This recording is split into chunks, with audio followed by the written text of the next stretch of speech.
Contestant number 7, Cavalier Reeka Shrigal. Speech title, The Drowning Duck. Speech title, The Drowning Duck. Cavalier Reeka Shrigal. Contestant number 7. Over to you. Hello, am I audible?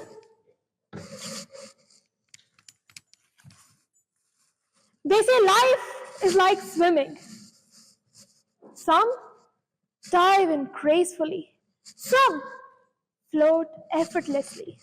And then there is me, a duck auditioning for the comedy section of National Geographic, flapping, splashing, and making enough noise to scare even my coach away. As Matthew Taylor once said, life is a battlefield. I am not just a survivor, I am a warrior. But you know what? For me, life isn't just a battlefield. It's also a water park. And I am the drowning duck, cutting through waves of challenges like a headless chicken. With awkward flaps, and of course, lots of laughter. Contest chair, panel of judges, and members of the audience, let me take you back to the day I first met my arch enemy, the swimming pool. At the age of 5, I had big dreams of swimming like a pro, and I declared to my parents, Mom, Dad, I want to swim. The reaction, a mixture of horror and disbelief, like I just announced plans to fly to Mars. But being supportive parents, they did enroll me in swimming classes anyways. Cue the scene.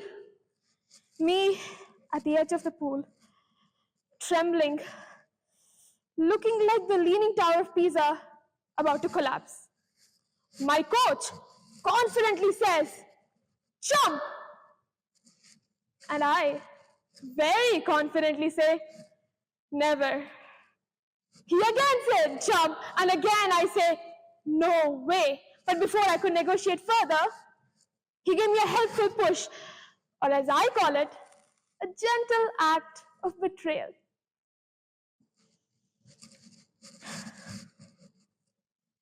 And then, splash!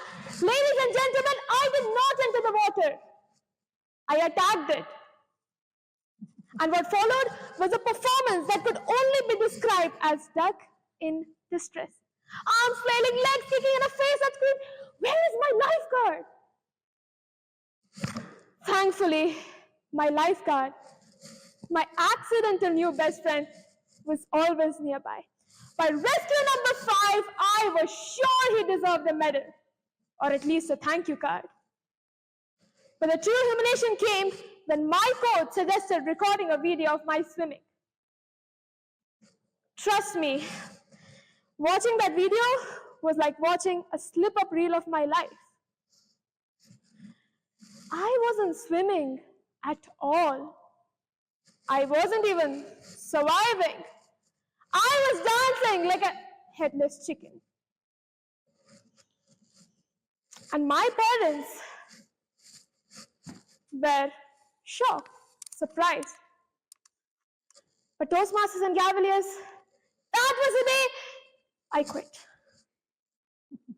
That was the day I realized that swimming is for graceful creatures, not clumsy ducks like me. And my parents kept saying, darling, you're the sweetest, prettiest duckling ever. Fast forward a year. True that I avoided water like cats avoid shower, but one day I had a moment of clarity.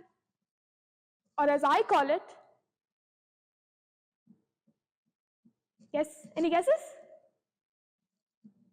Madness. I decided to try again. This time I showed up armed with determination, goggles, and a snorkel that made me look like I was preparing for a deep submarine mission. As I stood at the edge of the pool, all set to dive in,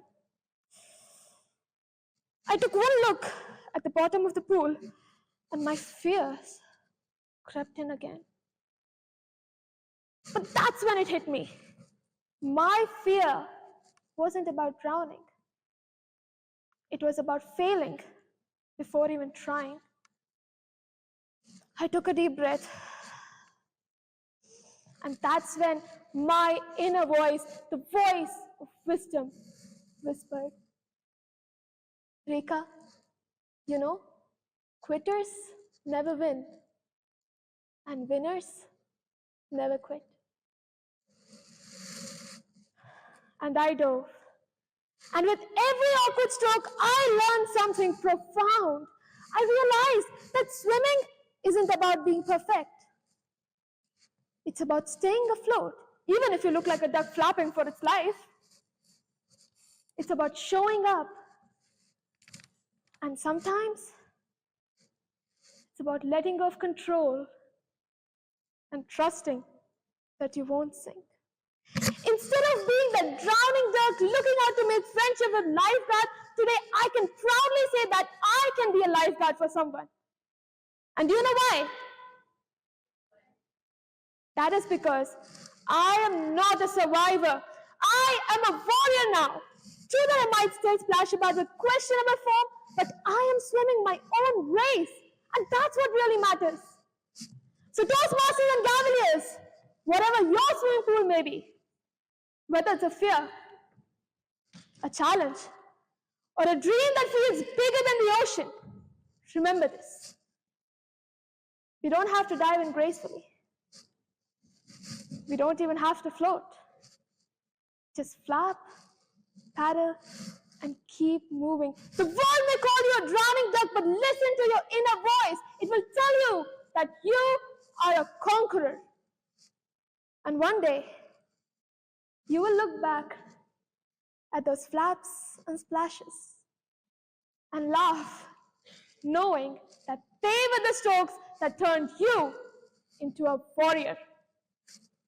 Counter share.